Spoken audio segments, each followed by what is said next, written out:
According to Sophia Kirby from the Center for American Progress, African American youths have a higher rate of juvenile incarceration and are more likely to be sentenced to prison.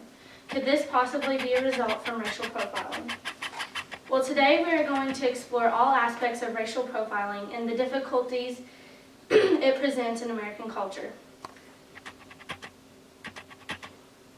I know that many of us have probably heard of racial profiling, whether it be from the television, radio, or maybe even a social event. But I will give you the correct definition of racial profiling. Racial profiling is the practice that targets people for suspicion of a crime based on their race, ethnicity, or natural origin. The Encyclopedia webpage stated that police officers often profile certain individuals who are more likely to perpetrate a crime. Racial profiling became one of the most heated and talked about discussions in the United States. It seems to be a recurring issue throughout several communities in America. Now that we have fully discussed what the exact definition of racial profiling is, let's talk about who is most closely associated with racial profiling and what are some possible solutions to this issue.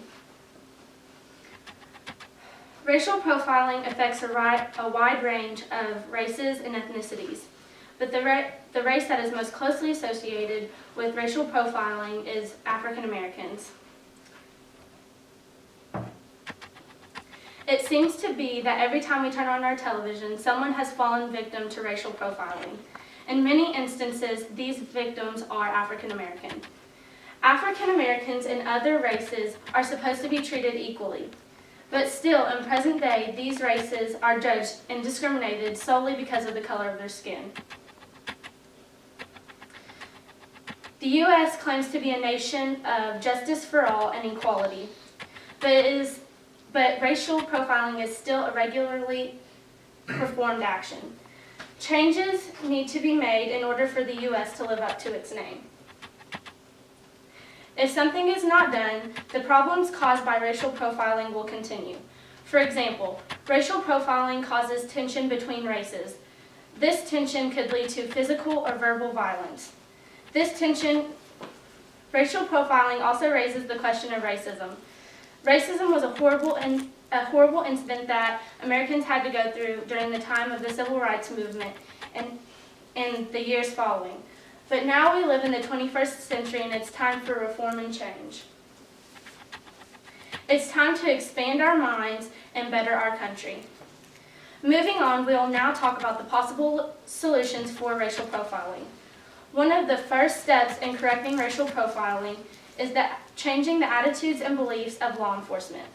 A lot of law enforcement believe that racial profiling is an appropriate practice, but as times change, law enforcement needs to change as well. Not only law enforcement, but also Americans nationwide need to change the way they perceive certain races and need to try to have a different perspective. I know this seems like a hard task, but if we all work together, it can be achieved. Omar Avila from The Hill stated that the time to hold law enforcement accountable for practices that involve targeting people because of their race, ethnicity, or nationality is long past. The time for change is now. Overall, people need to change their ideas about certain races because the only thing that is separating us is the color of our skin. I hope that you take away from this speech ways to improve American culture relating to racial profiling. I would like to end this speech with a quote from Aristotle. The worst form of inequality is to try to make unequal things equal.